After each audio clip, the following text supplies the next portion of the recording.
Hey everyone, welcome back to the I Believe podcast. I'm Megan, and today we have a very special guest. We have Ross Wither and his wife Megann Wither. Welcome, guys. Thank Hello. you. Thanks for having us. We really appreciate you having us here this evening. Well, we're very excited. We always love a patient story. They're so fun to share and connect and, hear a story that's like yours. So we appreciate you for being here and sharing your story so that you can help all of the people out there that are tuning in that maybe are just at the beginning of their journey or they've been doing it for a while. I think it's beneficial no matter where we are in our journeys. Absolutely. We wouldn't be where we are today without the people that have helped us along the way. We're so grateful. This community we've unfortunately, I say, become a part of. I'm glad that the community exists, of course, but it's wonderful to be here. It's the club no one Yeah. wants to be in. Yeah. Definitely. That is what everyone says, the club no one wants to be in. And I'm sorry that you're in the club, but I am glad you're here spending the day with us. So, Ross, tell us a little bit about yourself. What do you like to do? I have been a stay-at-home dad for a little over 10 years now, and I have 4 kids. So what I like to do is enjoy silence. Um, I enjoy video games and hiking and camping and pretty much anything outdoors that doesn't involve gutting or skinning something. But yeah, the pretty much kids and anytime we can take a trip. That's awesome. And I hear you're on YouTube. Apparently, Megan has become sort of a social media. I don't want to say guru, but No, not very far from guru. To be honest, when we first started this journey with Ross, I was so overwhelmed with what we were supposed to do and where our options were, and we had a whole bunch of information that was coming to us. And I went to the Cure Insight website and I tried to figure out what was going on. But when you're in that panic state, it's just so hard. And one of the things that has been such a wonderful byproduct, I guess, of this journey is seeing that Ross's main character energy, and it's funny to me, and I love the quirkiness that he shares with me, and so why not share it with the entire world? And it's just a really convenient way to keep people in touch with what you're doing. We had so many people, not only were we overwhelmed with all of the things that were being discovered at that time, but also overwhelmed with the support that we were getting. And so, I heard from people that I haven't heard from in years saying, "Hey, how are you doing? What can I do to help?" And it was great. It was great to hear from people, but I had no idea what to tell them. It has become a really good way for us to just kind of update everybody on our status on a regular basis, so we don't constantly get the question of, "Hey, how's everything going?" We can basically just say, "Hey, check out the website, check out YouTube," and that'll tell people most of what's going on. or I mean, we'll record a segment because not having to tell the story again and again and again, it just gets draining sometimes, especially when you're in the very beginning of it.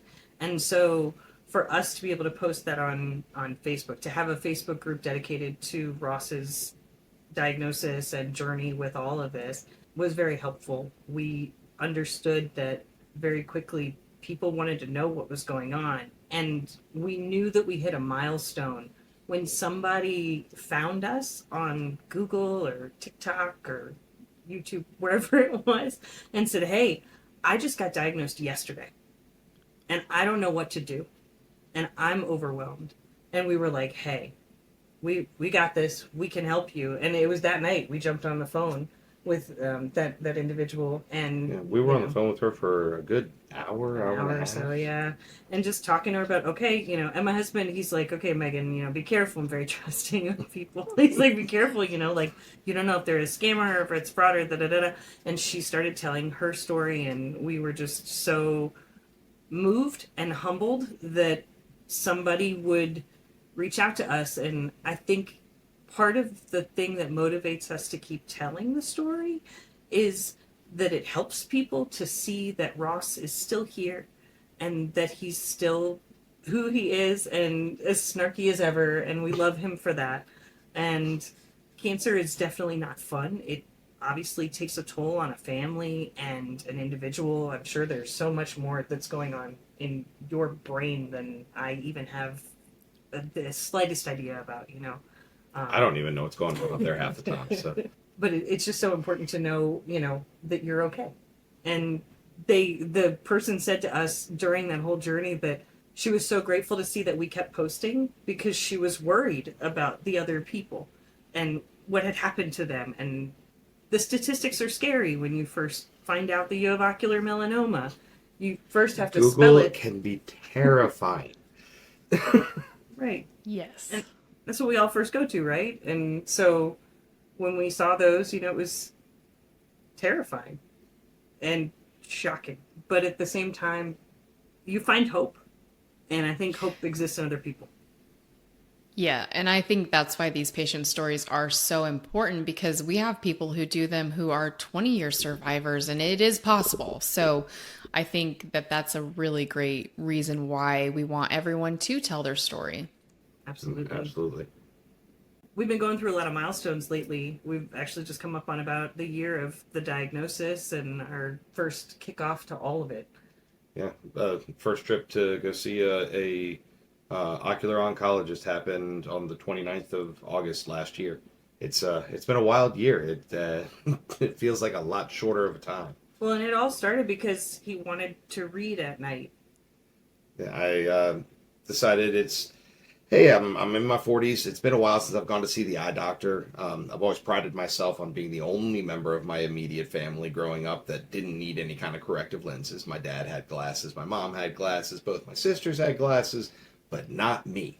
So get into my 40s and I realized, hey, I'm having some trouble reading at night, and it's a bit of a humbling experience. So I decided to go see the eye doctor and went in, and I'm my happy bouncy self that I usually am when I'm around people.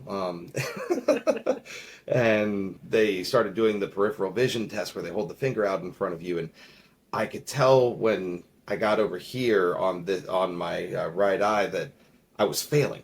The look on the tech's face was just, oh, this isn't good. And then she left, and then the doctor came in, and the doctor looked in my eye and said, oh, you have a detached retina. I need to send you across town to a retinal specialist. Right now. Right now. Like, I know I just dilated your eyes, but go get in your car and drive across town and go to a retinal specialist. So I go to the retinal specialist, and he does all these flashy photography things in my eyes, and they do an ultrasound. It's the first time I'd ever had any type of ultrasound on my eye. That was weird. It was a very How does that weird work? experience. They put in the first one, they put the gel over top of the eyelid and just went over the eyelid, and apparently that was enough to see that I had a mass in the kind of the back top of my eye, and that was causing some vision loss on basically right against my nose. Hadn't really noticed because it's the portion of my vision where your brain kind of forgets your nose is there. He found what was there. He diagnosed me, told me that I had ocular melanoma, a choroidal lesion, and sent me to a specialist in Houston, Texas. And Because there's nobody in our state. there's absolutely nobody in the state of Louisiana who treats this. A lot of cancer treatment where we are in Baton Rouge. A lot of wonderful cancer treatment, but unfortunately not for this specific type of cancer. I called my parents, and as a 44-year-old guy, calling mom and dad, hey, I think I might have cancer. Can you come down and watch the kids so that Megan and I can drive a few hours over to Houston to get everything checked out? And my parents dropped everything, immediately came down, and we were able to make it out there and saw the doctor out there. And she confirmed the diagnosis. And then what happened at that point? I remember sitting in a room with like a picture of your eyeball with something that looked like Swiss cheese inside of it. And I remember Googling Swiss cheese in my eyeball x-ray. It was a long time, and I'm not going to wait. So Yeah. it said it's probably eye cancer. I was like, oh my God, Ross, I think you have cancer. After that, it was kind of a whirlwind. Did all the exams that I had done with the retinal specialist all over again, and a few more that I had never seen before.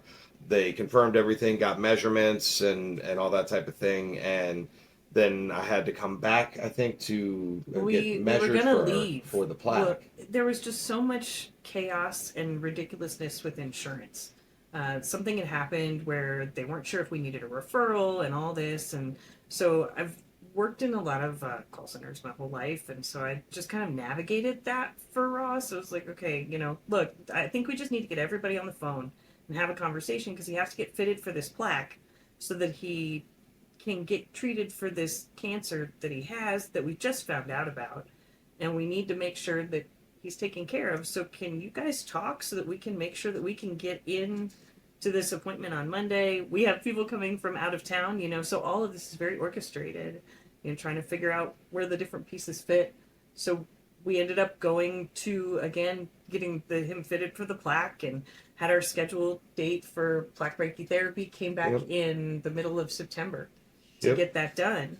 And I was actually I was on the gurney, had the hairnet on, and the gown, and with my butt hanging out and all that, and IVs going and everything, and then I coughed, and the anesthesiologist happened to be walking by, and heard me cough. She stopped. She was like, and came in and said, "I don't like the sound of that. I need to listen to your chest." Listened to my chest, and she said, "I think you have a lower respiratory infection. I can't let you go on with the procedure." And turned out that was correct. I did have a lower respiratory infection, and so thank you to the anesthesiologist. You definitely saved my life, or at least saved a lot of people a lot of complications. Right. But so it's just they remeasured, redid the ultrasound right there and said, okay, we'll reschedule you in a month and you can come back and we'll do it. And then we went home, very disappointed, of course. Hugged the kids and hanging out with my parents and all that type of thing. And then I think about a week later, I got a call from the doctor, and bad news. They said that the tumor had gotten bigger, and that they weren't going to be able to use one plaque anymore, that they wanted to use 2 plaques. And so like a 2-stage process where I would come in, I would get the plaque over, one half of it, and then about 6 weeks later, I would come back to get it done again for the other half. And I wasn't really enthused with the idea of going under anesthesia that many times. I wasn't really hot on the idea of irradiating my eye that much. And poking the bear, it felt like. Yeah, it felt like, hey, multiple procedures, there's more of a chance of something spreading, at least in my mind. I don't know how medically sound that theory is. I think it's important to pause at this moment in the story and say, should we tell him about the BB? I love this part. All right, so the reason that I had gotten an eye exam about 15 years ago, well, 16 years now, is because about 16 years ago, I took a ricochet shot to that eye with a BB. I was shooting at some cans that I had tied up on a tree, and I got a little bored, and I started shooting at other things, and I shot at a rock, and the rock was too close, and it ricocheted back, and it caught me in the eye. And the first thing out of my mouth was, that was expletive really deleted stupid.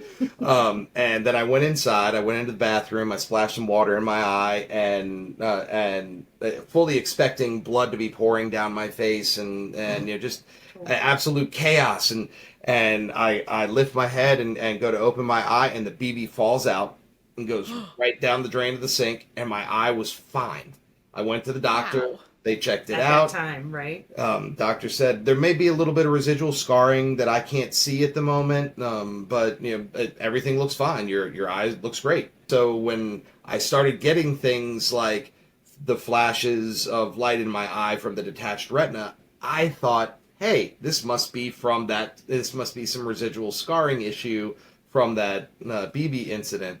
And no, it wasn't. If my dad happens to watch this, I have to say it has been confirmed for me by 3 different doctors. The BB had absolutely nothing to do with me developing the cancer. Good to know. So, we came back home and we were disappointed or whatever, and we're trying to figure out what's going on. The new plaque is now we have to do 2 and all of this stuff.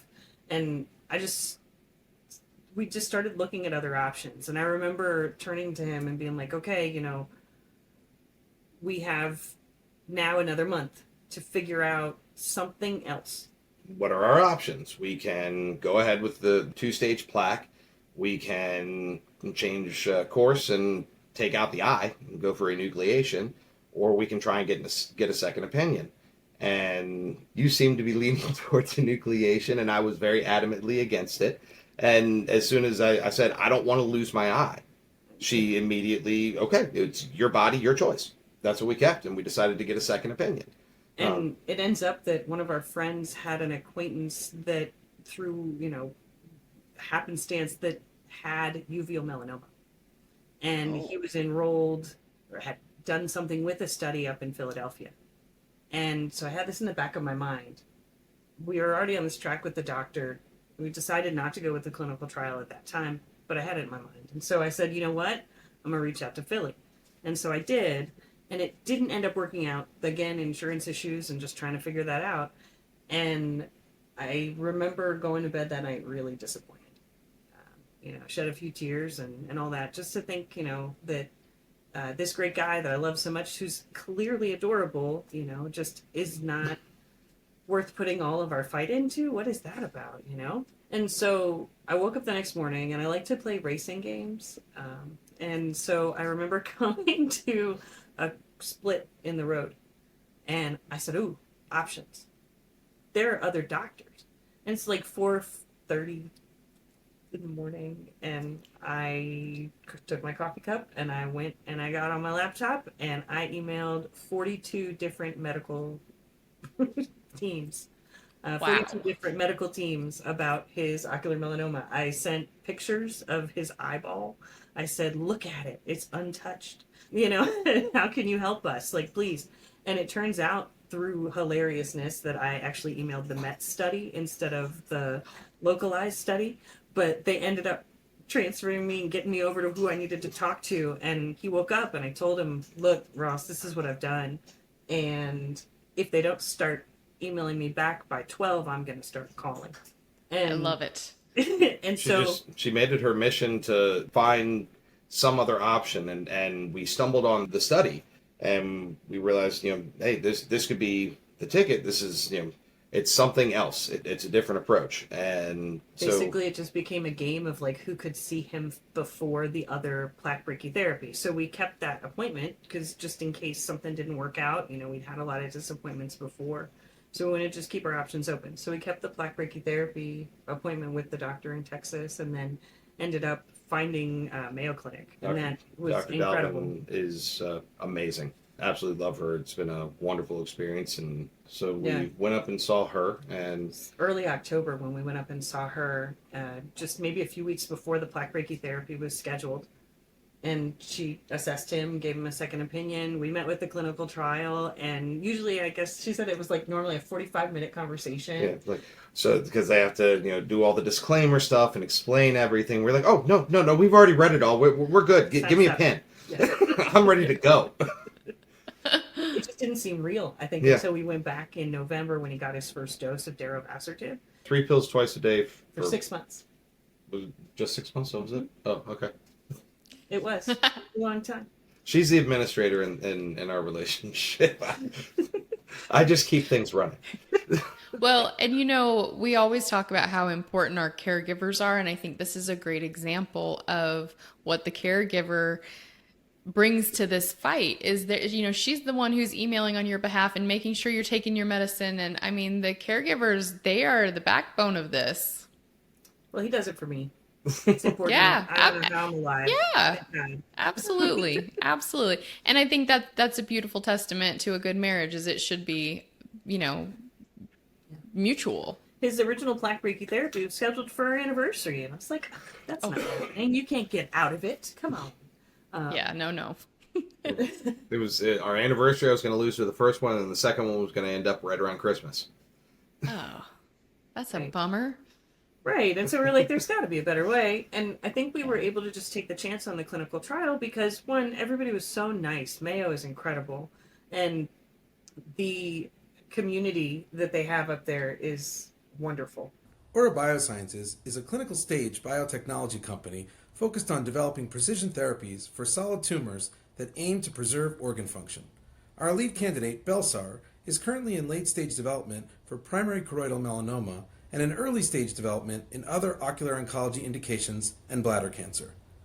Our mission is to grow as an innovative global oncology company that positively transforms the lives of patients. For more information, please visit us at aurabiosciences.com.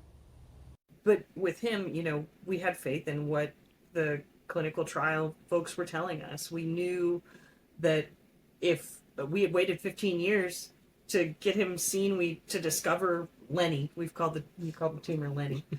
Keep a little brevity to it. Yes. But we have to get Lenny out. And I think that was a way to help our kids understand what was going on too, because we have the range of children. We have a 15-year-old, an 11-year-old, a 6-year-old, and a 4-year-old. So Ross is very busy as a stay-at-home dad. It's a couple full-time jobs. Absolutely. There's always some lunch to pack, somewhere to go, some practice that somebody needs to get to, something. But so we ended up figuring out a way that Ross could go every single month up to Mayo Clinic to get more of the darovasertib, and it ended up shrinking the tumor 50%. If I like to compare it to the size of a BB, because I think everybody can actualize like what a little BB looks like. And so I think, and you don't quote me on this. Well, you can. I guess you're quoting me on all the things, but They're recording this here. Estimate that the human adult eyeball, can hold about 136 BBs. And at the time, when we did all of the math to calculate cylindrical volume to figure out what the size was, Ross's tumor was 53 BBs big when it was first discovered. And by the time in January, when we were doing all the math, he was down to 31 BBs. Wow. Yeah. It was insane. Incredible. That's awesome. Yes. Incredible. Yes. And we know like the clinical trial route is not the route for everybody. It's okay if it's not your path, but for Ross, it was the only path. There was definitely, I mean, even among some of my family, my family is very medical. My mom was an emergency room nurse for over 30 years. Both my sisters worked in hospitals. My oldest sister is now an administrator of hospitals in North Carolina. She does amazing work with folks there. They're all very pragmatic and logical. And when we said, okay, we're changing course, we're going to do something different, and I'm getting a second opinion, they were like, whoa, whoa, whoa, what? Why are you delaying this? And, and it's okay. Yeah. So everybody's on their own journey. And sometimes not everybody understands the journey you're on, and sometimes not everybody's equipped to help you on your journey. At that moment, I mean, we are so grateful for all of the help that your family has given us, my family has given us over this period. I mean, we live days travel away from our families, and so for them to just drop everything and help us has been such a wonderful gift. And it's been cool because we've been far away from our family, so they've been able to reconnect with our kids and us, which is nice. It really shows you when you are in times of trouble who is there, and we are very grateful to have this wonderful community by our side. So, right now, Ross went back up in June to have plaque brachytherapy after 6 months of taking this pill. So on the 16th of June, I had the plaque installed, and then I spent 4 days hanging out in an Airbnb in Rochester, Minnesota. And watching bad movies, because that's just what I do. And on Friday I went back and they took the plaque back out, put my eyeball back in, and then I spent we spent the night to just rest up and then we headed back home. Yeah, headed back home. It was sort a of long trip. We had to actually drive from Baton Rouge, Louisiana to our friend's house in Seaside, New Jersey, to drop our kids off with them for a week so that we could then drive from Seaside, New Jersey across the north part of the country through Ohio to the Mayo Clinic in Rochester, and then reverse on the way back. Yeah, it was real fun on the way back. Yeah, I couldn't drive, of course, because I was down an eye, and 40 hours and, well, it was more like 60 hours in 4 days. Was it? Yeah, something along those lines. I don't even know. That part of my life, I just wanted...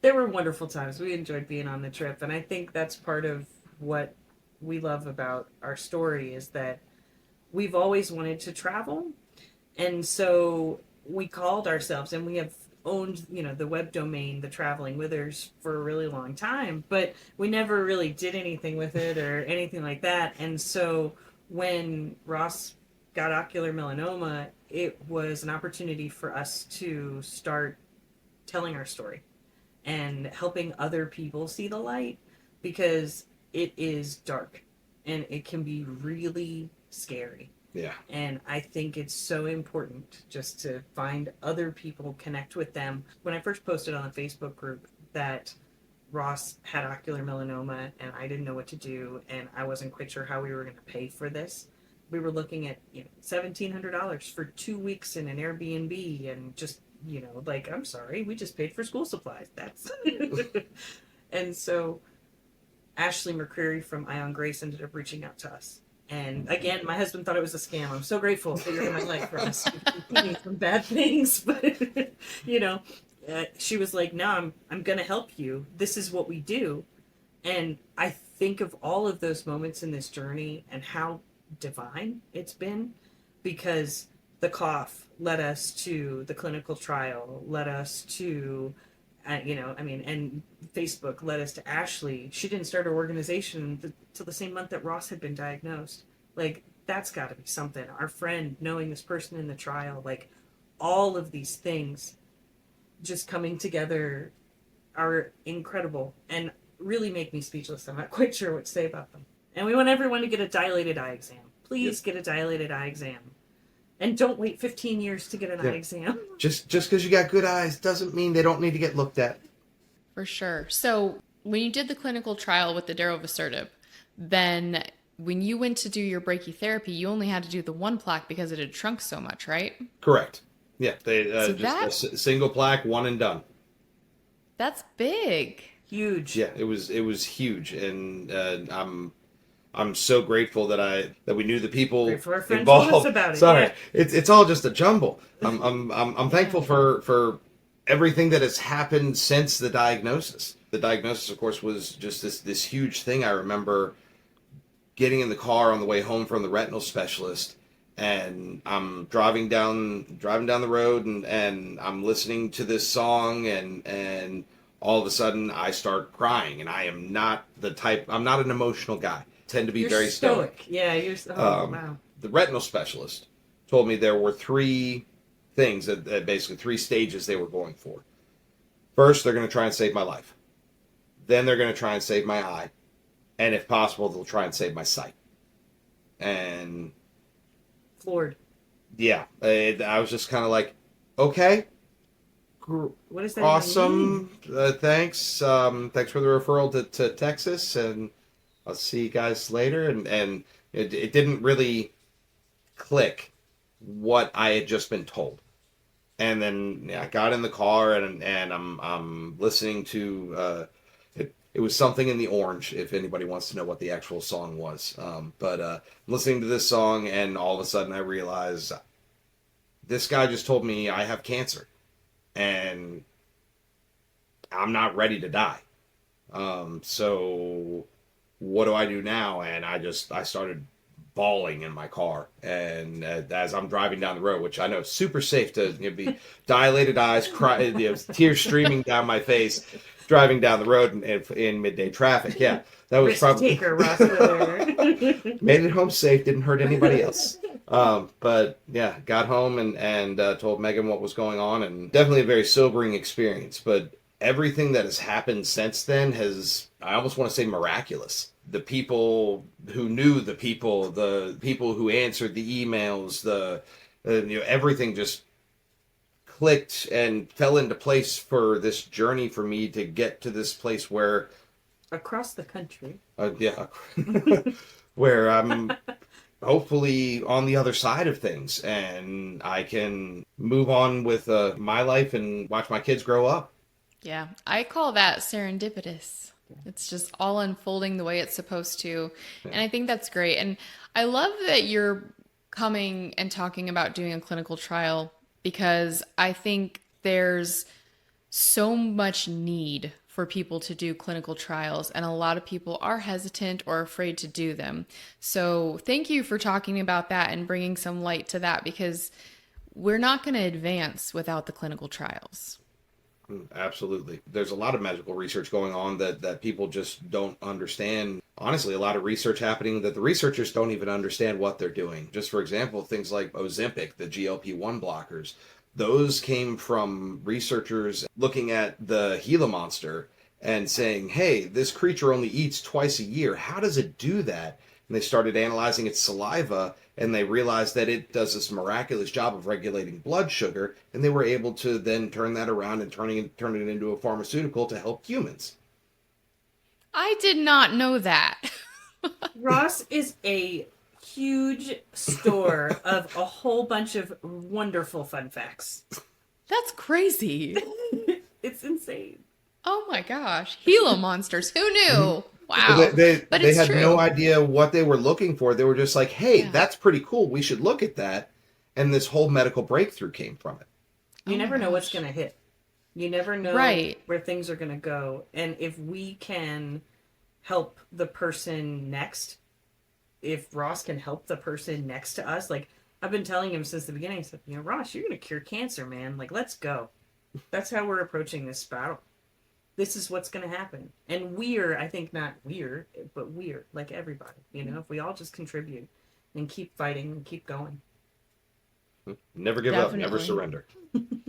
Absolutely. Ross has always had the mindset of the universe tends to work out and unfold the way that it should. And I think that that's just annoyingly positive in this situation. But I'm grateful. We tell him has to be very, very, very careful with his words. You Didn't realize you were going know, to bring this up. I am. So, I'm a stay-at-home dad, and for quite some time, I have gone without any kind of personal time because the kids always need something, and there's always something around the house that needs doing. I was getting a little frustrated that, hey, I need some me time, and I said to the universe, I just want a week off. Just give me a week off where I don't have any responsibilities. I can eat whatever I want. I can play video games and watch bad movies and not have to worry about anybody bothering me. This Not is like not this. what I meant. nope. Not like this. So now I tell him he has to be very careful with his words because apparently manifestation is something that Ross can just do. To give himself a week off. I don't think he manifested the cancer. That'd be horrible. No, we are just so grateful for all of the opportunities that have come along the way.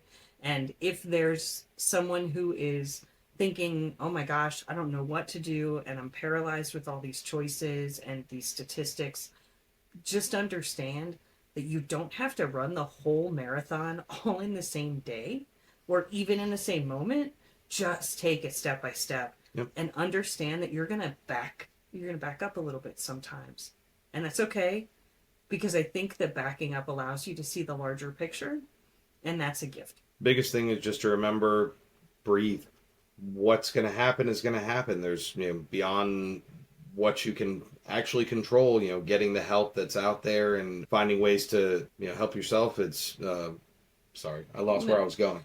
I think we both practice radical acceptance. Like for us right now, we're in a standstill. Talked to a family member earlier today, and she asked, well, so how's Ross? What's going on with him? And I'm like, well, really, we don't know. We're in this space of, in a couple of weeks, we go see what happened with the plaque and get his MRI and his CT scans and all that stuff. This will be the first scans and real exams since the procedure. So I had a 10-day follow-up where they looked and made sure everything was healing the way it was supposed to, and nothing looked, horribly wrong or anything like that. But here in early September, where we head back up to Rochester, and I get to, go into the scary loud machine again and Try not to fall asleep. try not to fall asleep. That happened the first time I got an MRI. I actually fell asleep, and when I was supposed to be holding my breath, the guy kept yelling at me. Yeah. But it'll be interesting. With the radical acceptance, we just try to figure out, what's the next step? The next step is we make it up to Mayo in the middle of September and we figure out what's going on. And spending time in worry is just not productive. For us. It might be productive for you. I don't know. Worry's a lot like a rocking chair. It gives you something to do, but it doesn't get you anywhere. Yeah. I don't don't think worry's productive for anybody. I think that if you can find anything to give yourself hope and look forward to, and we just did an episode, Danae and I, where we talked about scanxiety. And one of the things that she recommends is to have like a carrot, something that you can say, all right, I have to have my scans regardless of what the results are. I'm going to go treat myself with, a massage or something special that I want to do so that you are having something to look forward to. And I think that that's important to get your mind on something positive. Yeah, we definitely found that thinking of it, like, we hadn't been on a trip together without the kids in, what was it, 10 years? Yeah, at least. When we went to Houston. And so it was nice to just reconnect and just be like, okay, look, if we're going to do this, we're going to travel. We're going to have fun. We're going to make the best of it. Because these are the hands that were dealt, and this is what it is.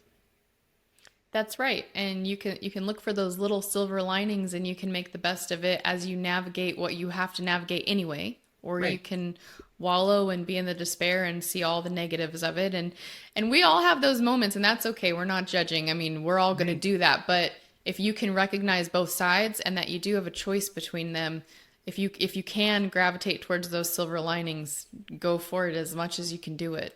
Right. Yeah. Somebody asked me the other day, like, say, how do you stay so positive with all of the stuff that's going on? And it's like, it's a choice. Then I make it every day.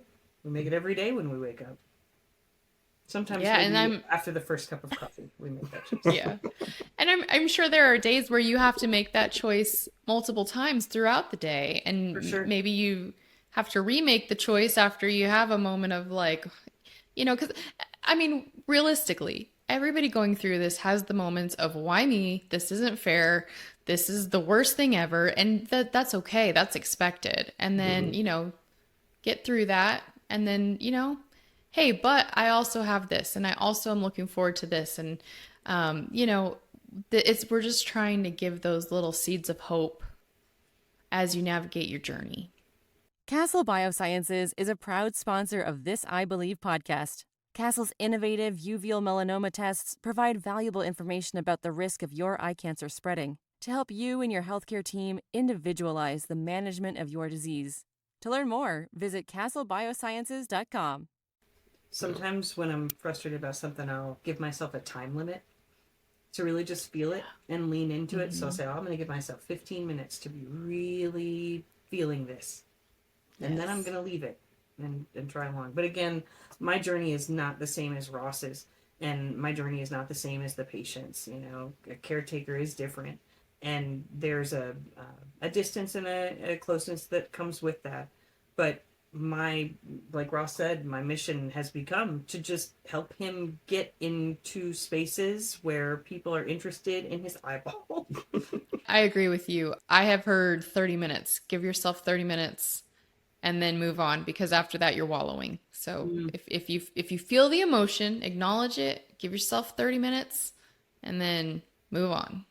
30 So minutes if you is way kinder than I was being to myself. Yeah, I've heard 30. I mean, whatever works for you. But I think the point is just, you hit the point where then it does become kind of wallowing, and then you're not going to help yourself. And we're not judging. We're just saying you're not going to help yourself. Yeah. One of my favorite stories is the story of this donkey who fell into a well. And the farmer decides that he needs to just fill in the well because the donkey's old and he's not going to get out. Lost cause. I've told Ross this story. Please help me tell it. That's fine. So the donkey is braying and all that stuff, in the hole, and the farmer's filling in the dirt. And then all of a sudden, the donkey stops. And the farmer goes, okay, he's accepted his fate. He's covered in dirt or whatever. Who knows? The farmer's really mean in this story. But anyway, Yeah, he is. So... Not a nice guy. No, not a nice guy at all. And so all of a sudden he's filling in the hole, and he starts to see the ears of the donkey start to emerge from the hole. And the donkey was shaking off the dirt and just stepping up. And I think that's something that I've kept with me for a really long time, is that the world is going to throw things at you.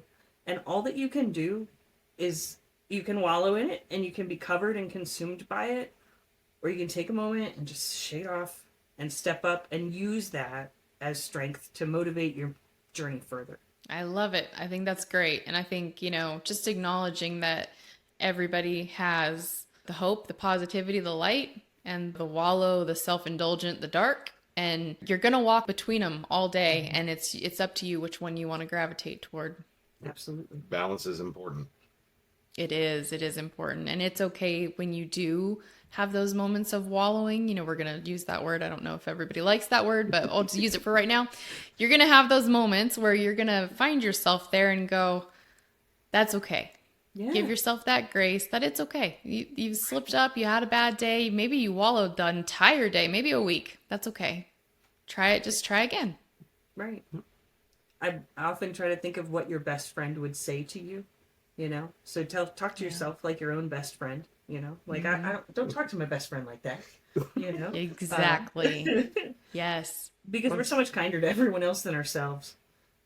That's 100% true. I always tell our kids, there's nothing wrong with your feelings. There's nothing wrong with your emotions. Your emotions are real and they're completely justified because you're feeling them. What really matters is how you react to them and then interact with the world because of them. So that's what you need to work on controlling is just your reaction to your feelings. So what is on your horizon now? Well, I mean, we've got the first scans coming up here in early September, and then after that, I travel back up for study visits every 3 months, and I do that for the next 3 years, I think. Yeah. Hopefully, at some point, I think I'm probably going to need. I think they call it an eyelid tuck because I've got this like rock raised eyebrow thing going on, which is funny because I've never had independent control of this eyebrow in my life. I can raise the left one, no problem, but the right one that's the only way I can get this eye to open right now. But my vision's good. I've got one field of vision. I'm apparently healing really quickly. I can drive again, which is super helpful. Definitely. Oh, yeah. Especially with 4 kids. You're going to be driving all over. All right. Well, is there anything else that you want to say before we wrap up? Any last message? Story continues. Yeah. Right? The journey is the best is yet to come. Yeah. We're going to keep updating people at thetravelingwithers.com. You can find us all over the internet. Just do a little search for us. Thank you, everybody, and to all the doctors, the nurses, the technicians, the bus drivers, the friends and family, the people at the hotel, everybody. Rental car folks. It's been incredible. Couldn't have made it this far without all those people. Everybody has a nugget of wisdom, and it seems to come right at the right time. And so we're just serendipitous. I think that's the best way to describe it. I like it. All right, guys. Well, thank you so much for being here. We really appreciate hearing your story. We love to hear the positivity. We love to hear someone who's doing a clinical trial. So thank you just for sharing your story. It's so important. It's our pleasure. Thank you for having us. Thank you. Absolutely. All right. And to everyone who is watching, thank you, because we could not do any of this without the viewers. So please subscribe wherever you are listening or watching. You can find us on YouTube, Podbean, Spotify, Apple, other places you can get a podcast. And to our sponsors, thank you so much. Our sponsors are sponsoring us because you guys are watching. So without the sponsors and the viewers, none of this would be possible. So thank you so much for watching. Thank you to our lovely sponsors. Check out their websites as well. And if you go to our website at cureinsight.org, there's a button up at the top to subscribe to our newsletter. Please subscribe. We send out a monthly newsletter with all of the latest information that you need to stay up to date in the ocular melanoma community, as well as some other little tidbits throughout the month. And the biggest news we have right now is the I Believe Survivorship Seminar is coming up next month in October in Raleigh. We really, really hope to see everyone there in person. We will be posting the videos of the sessions if you can't make it so everyone can get the information, but we're very excited. So more information coming on that. Follow our socials for all of that information or the newsletter, as I said. And also, another thing I'd like to tell you guys, we have a Tuesday night Zoom meeting on Facebook. You can get the link there, as well as our other socials, and that goes through Zoom. That's a great way to connect with other OMIs and find a friend, maybe a buddy. And if you are in a situation where you are new to the community and you're not sure where to start, check out our website. There's a lot of great resources. Let us know what we can do for you. All of us have emails that are our name at acureinsight.org, so you can email any of us. We're happy to help. And until next time, I hope you all stay safe and well.